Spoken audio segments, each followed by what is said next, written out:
বিভিন্ন স্কুলে শিক্ষকদের বিএলও ডিউটি, কমিশনকে তোপ ব্রাত্য বসুর। স্কুল শিক্ষা দফতরকে কিছুই জানানো হয়নি, প্রতিক্রিয়া শিক্ষামন্ত্রীর। কোনো একটা লিখিত কমিউনিকেশন নির্বাচন কমিশন স্কুল শিক্ষা দপ্তরকে করেনি। একটা কোনো কমিউনিকেশন নেই। কোন কোন টিচারকে নিচ্ছে স্কুল শিক্ষা দপ্তর জানে না। তা টিচাররা যে কথাটা বলছেন, কথাটা তো ঠিকই বলেছে। একটা সরকারি সংস্থাকে চিঠি দেবে, কমিউনিকেশন করবে, স্বাভাবিক কথা। এতে অসুবিধা কোথায় আছে আমি বুঝলাম না। এসআইআর এর মাঝেই সিএ আবেদন। হাড়োয়ায় বিজেপির সিএ ক্যাম্পে সিএ আবেদনে ভিড়। এসআইআর এর মাঝেই সিএ আবেদন, হাড়োয়ায় বিজেপির সিএ ক্যাম্পে সিএ আবেদনে ভিড়।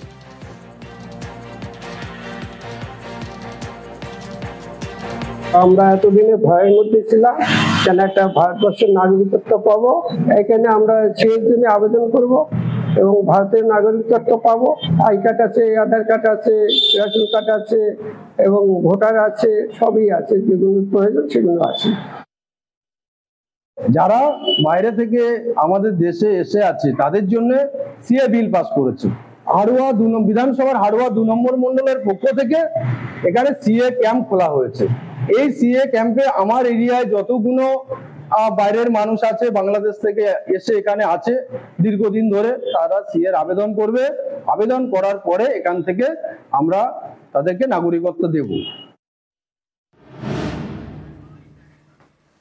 সিএ ক্যাম্পের বাইরে তৃণমূলের পাল্টা প্রচার। কোথায়? বারাসাতে। সেখানে বিজেপির সিএ শিবির। ক্যাম্পের বাইরে পাল্টা প্রচার তৃণমূলের। সিএ ক্যাম্পে না যাওয়ার বার্তা, সেই বার্তাতেই প্রচার। ফর্ম ফিল আপ করতে যাবেন না।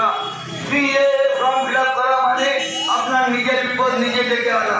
সিএ ফর্মের উপরে লেখা আছে বিদেশি নাগরিকত্ব।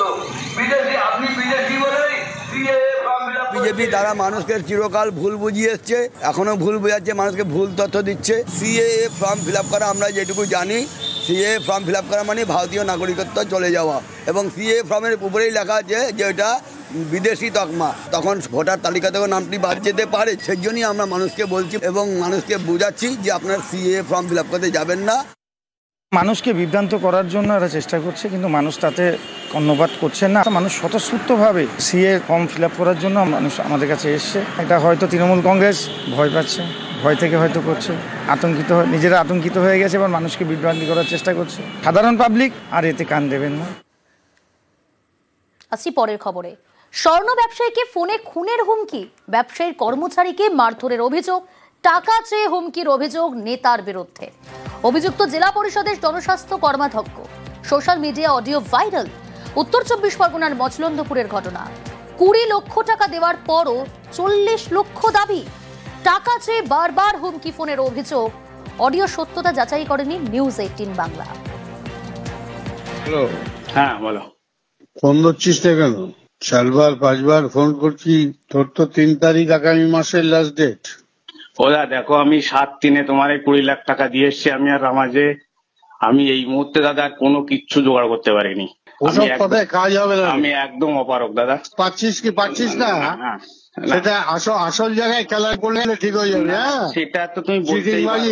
আমি এখনো কিছু জোগাড় করতে পারিনি দাদা। তুমি বলেছো জীবনে মেরে দিবা, গলায় পাড়া দিবা, আমি সব 3 তারিখ টাকা না দিলে বুঝতে পারবি। আমি জোগাড় করতে পারছি না, আমি দিতে পারছি না। আমি কোনো বুঝে নেবো, জোগাড় করতে হবে। নকশা আমি ছুটিয়ে দেবো, ব্যবস্থা করে দেবো আমি। তুই রাখ, ঠিক আছে, রাখছি। টাকার জোগাড় কর।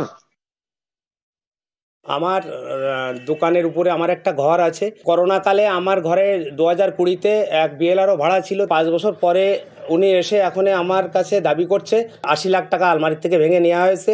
একটা মিথ্যা প্রলাপ দিয়ে আমাকে এটাকে চাপিয়ে দিয়েছে। আমার কর্মচারী ছেলেটাকে মারধর করে জোর করে অজিত বাবু মারধর করে উনি স্বীকার করায় 60 লাখ টাকা তোদের দিতে হবে। বাধ্য হয়ে আমি জীবনের মায়ায় 20 লাখ টাকা দিয়েছি। অজিত বাবুকে দিয়ে এসছি আমি তার বাড়িতে। এই রিসেন্ট আমাকে আবার ফোন করে গত 2 দিন আগে, তোকে বাজার কমিটি এবং ক্লাব নিয়ে বসবো, তোর সেখানে বিচার হবে, বিচারে যেটা হবে সেটাই। আমি তখন বলি আমি কোনো বিচারে যাব না, আমি প্রশাসনের কাছে যাবো। আপনারা প্রশাসনের কাছে যান। বললো যে কোনো প্রশাসন না, আমরা যেটা বলবো সেটাই শেষ কথা। এই করে আমার জীবনহানির সংখ্যা, আমি এখন যথেষ্ট অসুস্থ। এক ভদ্রলোক এখানে থাকতো, বিএলআরও, সে হঠাৎ 5 বছর পরে এসে এখানকার লোকাল নেতার কাছে অভিযোগ জানায় যে তাদের এখান থেকে টাকা পয়সা চুরি গেছে, এবং তার জন্য এখানকার যে নেতা শ্রী অজিত শাহ মহাশয় সে ডেকে পাঠায় দাদার সাথে। আমি যাই, তখন সে আমার উপর চড়াও হয়, চড়থাবড় মেরে আমার কাছে স্বীকার করায় যে তুই টাকা নিয়েছিস, টাকা নিয়ে তোর দাদাকে দিয়েছিস। খুবই আতঙ্কিত এবং অনেক হুমকি চুমকিও দেয়। তারপরে দোকান তালা দিয়ে দেবে, বন্ধ করে দেবে, ভেঙে চুরে দেবে, নানান রকম কথাবার্তা বলে। অবশ্যই খুবই ভয়ে দোকানে আসি আর যাই, ঠিক আছে। রাত্রে যখন বাড়ি যাই তখন খুবই আতঙ্কিত থাকি। অভিযোগ অস্বীকার অভিযুক্ত নেতার। আগে ব্যবসায়ীর বাড়ির ভাড়াটিয়া বিএলআরওর ঘরে চুরি। অভিযোগ ওঠে ব্যবসায়ীর কর্মচারীর বিরুদ্ধে, সেই টাকা ফেরানোর জন্যই ব্যবসায়ীকে ফোন। অভিযোগ অস্বীকার করে দাবি নেতার। এরকম কোনো অডিওর কথা আমি জানি না। হুমকির কি আছে? প্রথম কথা হচ্ছে যে ভদ্রলোক টাকা পাবে সেই ভদ্রলোকের টাকা ও চুরি করেছে। কেউ, আমি যদি টাকা না নিই কেন আমাকে বললে আমি কেন দেবো? 1 টাকা দেবো? 20 লক্ষ টাকা দিয়ে দিল। সেই ভদ্রলোক বিএলআরও চাকরি করে মেদিনীপুরে পোস্টিং, ওর বাড়ির উপরে ভাড়া থাকতো। সেই ভাড়া থাকা অবস্থাতেই আলমারিতে 80 লক্ষ টাকা ছিল, সেই টাকাটার থেকে 8 লাখ টাকা ওই মহিলাকে দিয়ে বাকি টাকাটা ওরা নিয়ে নেয়। এবারে ভদ্রলোক অনেকের কাছে ঘুরেছে, কাজ হয়নি। লাস্ট আমাদের পার্টির কাছে আসে এবং ওই শ্যামল বলে যে ছেলেটি আর কি, জুয়েলার্স, তাকে ডাকা হয়। ওই মহিলারা সামনাসামনি কথা বলেন এবং সেখানে পুরো ব্যাপারটাই স্বীকার করে নেয় এবং কথা দেয় যে আমি একবারে পারবো না, 3 মাস টাইম দিলে আমি টাকা দিয়ে দেবো। ও যদি টাকা না নেয়, 20 লক্ষ টাকা দিয়ে দিল। তারপর টাইম বাড়ালো, সেক্রেটারিকে সঙ্গে এনে, সব তথ্য প্রমাণ আছে।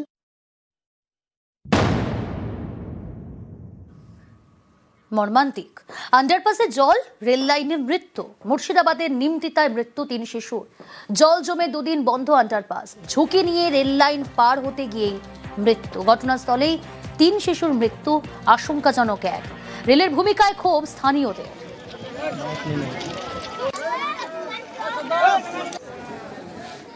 দীর্ঘদিন ধরে এই আন্ডারপাস হয়েছে, শুরু থেকেই এখানে ওয়াটার লগিনের একটা সমস্যা আছে। বারবার জানানো হয়েছে রেল টপকে মানুষকে পারাপার হতে হয়। আমরা চাই রেল তার প্রতিশ্রুতি রক্ষা করবে। যতগুলো সাবওয়ে হয়েছে সবগুলোই কিন্তু এরকম অবস্থা। রেল দপ্তর কিন্তু শিক্ষা নেয়নি যে এখানে যেভাবে জল জমছিল সেখানে নিমতিতাতেও সেইভাবে জল জমছে। হাজার হাজার সাধারণ মানুষ কে এখানে হয়রানি হতে হচ্ছে, জীবনের ঝুঁকি নিয়ে রেল পার হতে হচ্ছে। আর তারই খেসারত আমরা দেখলাম আজকে 4টা ছেলে অ্যাক্সিডেন্ট হলো। পিংলার দিকে নজর রাখি, সেখানে আবার রেল লাইনে ঝুঁকির পারাপার। খড়গপুর 2-এর বারবাসীর মানুষের দুর্ভোগ। 30 বছরের বেশি সময় ধরে ঝুঁকির পারাপার। অ্যাম্বুলেন্স পেয়েও ভোগান্তি রোগীকে চ্যাংদোলা করেই লাইন পারাপার। আন্ডারপাস বা রেল গেটের দাবি তুলছেন স্থানীয়রা। রেলের বিরুদ্ধে গাফিলতির অভিযোগ পঞ্চায়েতের। প্রয়োজনীয় ব্যবস্থা নেওয়ার আশ্বাস রেলের। ঝুঁকি নিয়ে ছাত্রছাত্রী এবং বৃদ্ধ মানুষদের পারাপার করতে হয়। অনেকদিন ধরে দাবি তুলেছি, অনেকবার আন্দোলন করেছি আমরা রেল গেটের জন্য। আমরা তো ডিআরএম এর সঙ্গেও দেখা করেছিলাম, যে তাদেরকে দরখাস্তও করেছিলাম। আমরা এলাকার মানুষদের গণস্বাক্ষর করে জমাও দিয়েছিলাম। এসে আমাদের আশ্বস্ত করে না আমরা প্রসেসিং করছি, কিন্তু কোনো প্রসেসিং আমরা দেখতে পাইনি। আমরা আজকে এই আন্দোলন আমরা 20-25 বছর ধরে করে যাচ্ছি, কিন্তু কোনো সুরাহ আমাদের নেই। নজর রাখবো পরের খবরে। উত্তরবঙ্গে নিম্নচাপের জেরে টানা বৃষ্টি, ভুটান পাহাড়েও বৃষ্টি, আর এর জেরে উত্তরের বিভিন্ন এলাকায় দুর্ভোগ। সতর্ক প্রশাসন, আর্তদের পাশে পুলিশ।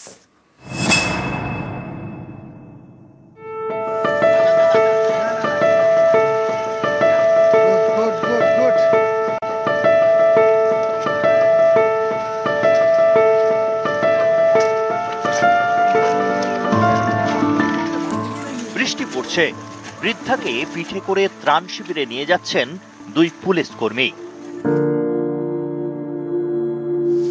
জলপাইগুড়িতে বৃহস্পতিবার থেকে ভারী বৃষ্টি। জল বাড়ছিল বিন্নাগুড়ির হাতিনালার। যখন তখন এলাকা ভেসে যাওয়ার আশঙ্কা। এমনই পরিস্থিতি ছিল শুক্রবার।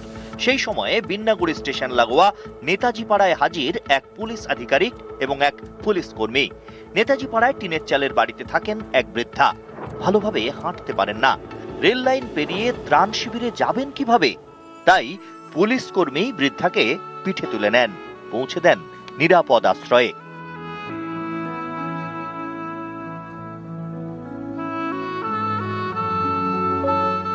এই এলাকার আরো বেশ কয়েকজন প্রৌঢ়কে এদিন উদ্ধার করে পুলিশ।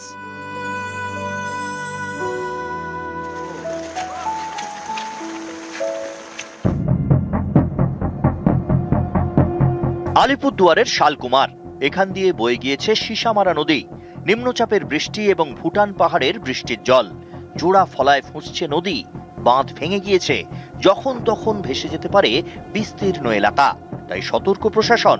শনিবার থেকে আর্তদের উদ্ধার কাজ শুরু করেছে আলিপুরদুয়ার থানা এবং সোনাপুর ফাঁড়ির পুলিশ। নদী পাড়ের শতাধিক বাসিন্দাকে সরানো হয়েছে স্থানীয় ত্রাণ শিবিরে।